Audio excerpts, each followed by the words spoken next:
जबलपुर गांव में ठंड में गरीब काजल कुएं के पास बैठकर कपड़े धो रही थी। उफ, ये सर्द हवाएं, मुझे तो लगता है कि ये ठंडी हवाएं मेरी जान ही ले लेंगी। उस पर से ये कुएं का ठंडा ठंडा पानी। हो, सर्दियों में कपड़े भी जल्दी साफ नहीं होते, चाहे जितना मर्जी इन्हें रगड़ लो, ऐसा लगता है कि जैसे हाथ पैर जम ही गए हो। काजल के पिता मनमोहन बेहद ही गरीब थे। उन्होंने बड़ी मेहनत मजदूरी करके काजल को पाला था, इसीलिए वो दहेज में उसे कुछ भी नहीं दे पाए थे सिवाय 2 जोड़ी कपड़े के। देखते ही देखते दिसंबर का महीना शुरू हो गया और कड़कड़ाती ठंड ने सबकी हालत खराब कर दी। ले देकर उनके पास केवल एक झोपड़ी ही थी जिसमें काजल अपने पति और सास ससुर के साथ रहती थी। एक दिन सविता राजू से कहती है, राजू बेटा, कल सारी रात काजल ठंड से ठिठुरती रही। ले, ये कंबल तू से दे देना और कहना इसे अपने पास ही रख ले। कंबल में पहले से ही बहुत छेद थे। अब नहीं माँ, ये कंबल तो आपका और बाबूजी का है। ले दे के यही एक कंबल तो है आपके पास, इसे आप दोनों ओढ़ लीजिए, नहीं तो आप दोनों की तबीयत खराब हो जाएगी। नहीं बेटा, बहू अभी अभी नई शादी करके घर आई है। कल रात भी वो एक पतली चादर ओढ़े ही सोई थी। सारी रात बेचारी ठंड में कांप रही थी। ठंड बहुत ज्यादा है, ऐसे में उसकी तबीयत भी खराब हो सकती है। अगर हमने उसका ख्याल नहीं रखा तो उसके माता पिता क्या कहेंगे कि हमने उसका ख्याल ही नहीं रखा। राजू ये कैसी समस्या में उलझ गया था, जहां एक तरफ उसके माता पिता थे तो दूसरी तरफ उसकी नई नवेली बीवी। वो सोच में डूबा ही हुआ था कि तभी काजल कपड़े सुखाकर आ जाती है। राजू का लटकता चेहरा और उसके हाथ में कंबल देखकर काजल उसकी सारी परेशानी समझ गई थी। अजी सुनिए, आप परेशान मत होइए, आप ये कंबल माँ बाबूजी को दे दीजिए। वो बुजुर्ग लोग हैं, उन्हें इस कंबल की ज्यादा जरूरत है। पर तुम्हें ये कैसे पता चला कि मैं इसी बात को लेकर परेशान हूँ? आपका लटकता चेहरा और आपके हाथ में ये कंबल देखकर। और वैसे भी सर्दियां हमेशा हम गरीबों के लिए मुसीबत ही लेकर आती हैं। आपको दुखी देखकर मैं समझ गई थी कि यही बात है। काजल, तुम कितनी समझदार हो, हम सबका कितना ध्यान रखती हो, और एक मैं हूँ जो तुम्हारे लिए एक कंबल भी नहीं खरीद सकता। आप दुखी मत होइए जी, और आपके माता पिता मेरे भी तो माता पिता हैं। इसके बाद राजू मजदूरी करने के लिए निकल जाता है और काजल भी काम निपटाकर बाहर धूप सेकने बैठ जाती है। इस तेज धूप से तो कितना आराम मिलता है। सर्दियों में तो ये धूप हमारे लिए किसी जन्नत से कम नहीं। कुछ देर और सेक लेती हूँ, फिर रात में तो ठंड में ठिठुरना ही है। ऐसे ही शाम हो जाती है। रात में सब लोग खाना खाकर सो रहे होते हैं, तभी राजू काजल से कहता है, आज तो ठंड कुछ ज्यादा ही है। सुना है पहाड़ी इलाकों में भारी बर्फबारी हो रही है। वो बात कर ही रहा होता है कि तभी खिड़की का एक पल्ला टूटकर गिर जाता है। इस ऊपर वाले ने तो जैसे हम गरीबों पर अपना कहर ढाने का मन बना लिया है। पहले ही हमारे ऊपर कम मुसीबत है, जो और हमारी मुसीबत बढ़ा दी। आप चिंता मत कीजिए माँ जी, मैं अभी कोई इंतजाम कर देती हूँ। काजल अपनी चादर उस खिड़की पर डाल देती है। तभी रामदीन उससे कहता है, बहू, ये तूने क्या किया? तेरे पास एक ही तो चादर थी, उसे भी तूने खिड़की पर डाल दिया। बाबूजी, आपकी तबीयत वैसे भी इतनी खराब हो रही है, कहीं और खराब हो गई तो हमारे पास दवाई के लिए पैसे भी नहीं है। हमें माफ कर देना बहू, इस ठंड में हम तुझे एक कंबल तक नहीं दे पा रहे। बस आज रात की बात है बाबूजी, कल कंबल का इंतजाम हो जाएगा। पर रातों रात ये कैसे होगा बेटा? तेरी कमाई से तो हम सबको 2 वक्त की रोटी मिल जाती है, वही हमारे लिए काफी है। मैंने सुना है बड़े मंदिर के बाहर जो भिखारी रात में सोते हैं, उनको शहर से कोई सेठ रात में कंबल बांटने आते हैं। कल रात मैं भी वहां जाकर सो जाऊंगा। नहीं नहीं, आप इतनी ठंड में बाहर नहीं सोएंगे। लेकिन राजू उसकी बात नहीं सुनता और अगली रात वहां जाकर सो जाता है। सारी रात इंतजार करने के बाद भी वहां कोई नहीं आता। अगले दिन जब वो घर लौटता है तो उसका शरीर ठंड से कांप रहा होता है और उसे तेज बुखार होता है। अरे, आपको तो तेज बुखार है। मैं कल रात सारी रात मंदिर के बाहर बैठा रहा, लेकिन कल वो सेठ कंबल बांटने आया ही नहीं। हम गरीबों की तो किस्मत ही खराब है, और ये अमीर लोग तो अपनी सहूलियत के हिसाब से कंबल बांटते हैं। आप लेट जाइए, मैं तेल से आपकी मालिश कर देती हूँ। लेकिन राजू की तबीयत में कोई सुधार नहीं होता और उसकी तबीयत दिन प्रतिदिन और बिगड़ती जाती है। डॉक्टर के पास जाने के लिए उसके पास पैसे नहीं होते। कुछ दिन बीमार रहने के बाद एक दिन राजू की मौत हो जाती है और बेचारी काजल शादी के साल भर के अंदर ही विधवा हो जाती है। राजू के मरते ही उसके माता पिता की जिम्मेदारी भी काजल के कंधों पर ही आ जाती है। काजल के माता पिता के पास भी इतने पैसे नहीं थे कि वो उसकी मदद कर पाते। काजल बेटा, तू भी हमारे साथ अब अपने घर ही चल। तू यहाँ अकेले पूरी उम्र कैसे गुजारेगी? नहीं पिताजी, मेरे लिए कंबल लाने की जिद की वजह से ही उनकी मौत हुई है। अब राजू के माता पिता मेरी भी जिम्मेदारी है और उन्हें ऐसी हालत में मैं अकेले छोड़कर नहीं जा सकती। ठीक है बेटा, जैसी तेरी मर्जी। इसके बाद मनमोहन वहाँ से चला जाता है। काजल भी अपने सास ससुर के लिए खाना बनाने रसोई में जाती है।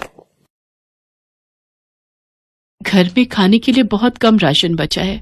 मुझे कुछ भी करके काम तलाशना होगा। काम की तलाश में काजल अगले दिन सुबह शहर चली जाती है। शहर में वो देखती है कि सभी लोग गर्म कपड़े पहनकर घूम रहे होते हैं। फिर वो काम की तलाश में इधर उधर घूमती है। कई घरों में पता करने के बाद उसे एक घर में काम मिल जाता है। मेम साहब, मुझे काम की तलाश है, क्या मेरे लायक कोई काम है? हाँ हाँ, ठंड आ गई है ना, तो मुझसे घर का काम बिल्कुल भी नहीं होता। मुझे एक काम वाली की ही तलाश थी। इसके बाद काजल उस घर में झाड़ू, पोछा, बर्तन और कपड़े धोने का काम करने लगती है। चाहे बारिश हो या बर्फबारी, वो बिना छुट्टी किए हर रोज काम पर आती थी। ऐसे ही 1 महीना गुजर जाने के बाद मेम साहब उसको 3,000 रुपए तनख्वाह और एक मोटा कंबल देते हुए कहती है, काजल, ये लो 3,000 तुम्हारी पगार और ये मोटा कंबल मेरी तरफ से तुम्हारे लिए। वो क्या है ना, मेरे पति जबलपुर गांव का जो मंदिर है ना, वहाँ ठंड में गरीब लोगों को कंबल दान करने जाते हैं। कुछ दिन पहले उनकी तबीयत खराब थी तो वो तब से कंबल बांटने नहीं जा पाए। ये कंबल मैंने उसी में से तुम्हारे लिए रख लिया।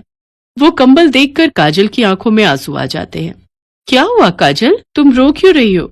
मालकिन, मेरे पति को इस कंबल की बहुत जरूरत थी। कुछ रोज पहले वो मंदिर के बाहर बैठकर सारी रात इस कंबल का इंतजार करते रहे, लेकिन ये कंबल उनको उस रात नहीं मिला। काश कि ये कंबल उनको उस रात मिल जाता तो आज वो जिंदा होते। उसकी बातें सुनकर मेम साहब की आंखें भी भर आती हैं और वो काजल को 3 कंबल दे देती है, साथ ही कुछ गर्म कपड़े भी दे देती है। वो सब देख काजल बहुत खुश होती है और शाम को घर आते वक्त अपनी पगार में से राशन और सास ससुर की दवाइयां ले लेती है। काजल की लगन और मेहनत देख उसके सास ससुर बहुत खुश होते हैं। इसके बाद वो अपने सास ससुर को एक एक कंबल दे देती है और एक कंबल खुद भी ओढ़कर सो जाती है।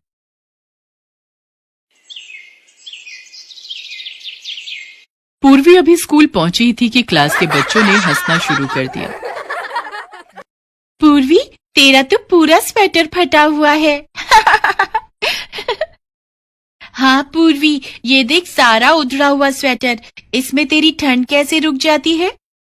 क्लास की सभी लड़कियों को हंसता हुआ देखकर पूर्वी रोने लगती है और घर आकर अपनी माँ से कहती है, माँ, आज फिर क्लास के सभी बच्चे मुझ पर हंस रहे थे। मैंने फटा हुआ स्वेटर पहना हुआ था। मुझे नया स्वेटर लेकर दे दो ना माँ। तेरे पापा को आने दे, उनसे पैसे लेकर कल मैं तेरे लिए नया स्वेटर ले आऊंगी।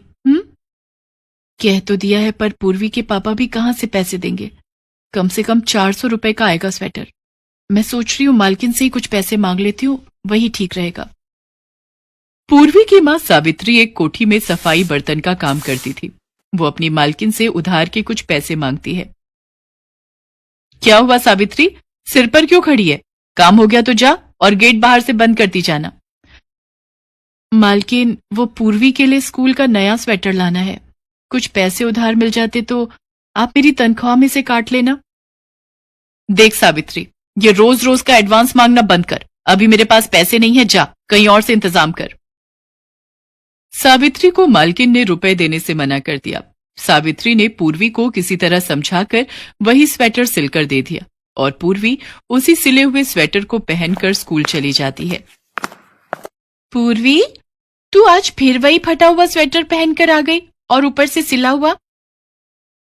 तुझे पता है अंजू, इसकी मम्मी हमारे घर में बर्तन सफाई का काम करती है।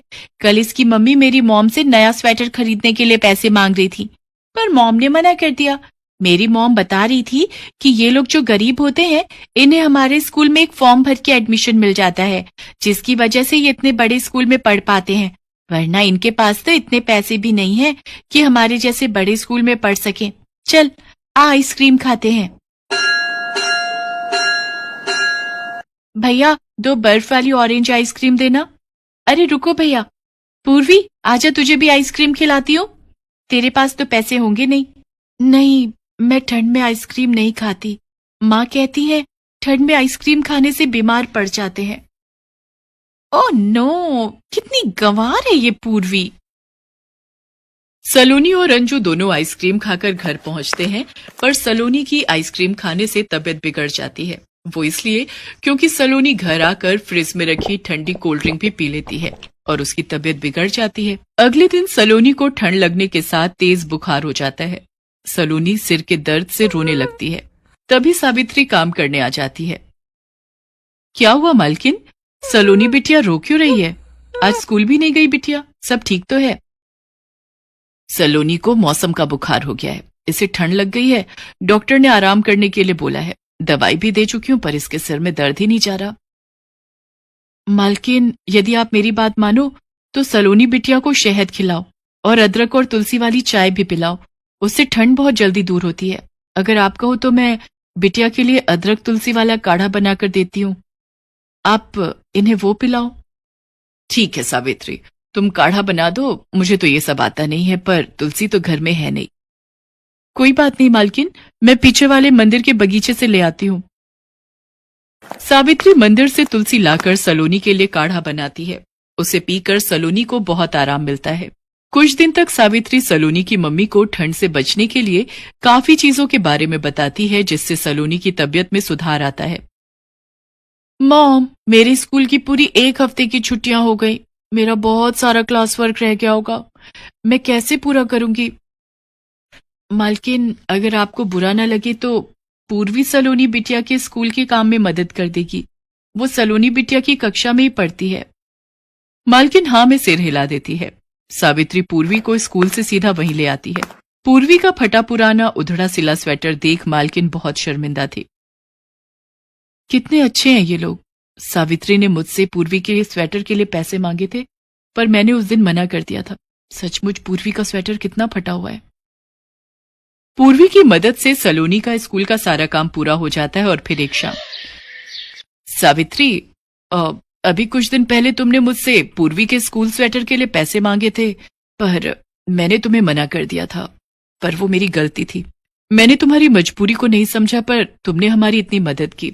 ये लो, ये नया स्वेटर और कोट मैंने सलोनी के पापा से कहकर मंगवा लिया था। पूर्वी और सलोनी का सेम साइज है तो पूर्वी को आराम से आ जाएगा। अगले दिन पूर्वी नया स्वेटर पहनकर स्कूल जाती है। सलोनी, ये देख, पूर्वी ने नया स्वेटर खरीद ही लिया। किससे पैसे मांगकर खरीद कर लाई है, हमें भी बता। अंजू, पूर्वी को तंग करने की कोई जरूरत नहीं है और आज के बाद कोई भी पूर्वी का मजाक नहीं उड़ाएगा। पूर्वी, आज से तुम मेरी दोस्त हो, अब तुम्हें कोई भी तंग नहीं करेगा। सलोनी का ये व्यवहार देखकर पूर्वी के चेहरे पर खुशी आ जाती है। सलोनी की मम्मी भी सावित्री को ठंड के कपड़े और कंबल देती हैं, ताकि भरी ठंड में सावित्री का परिवार गर्म कपड़े पहन ओढ़ सके।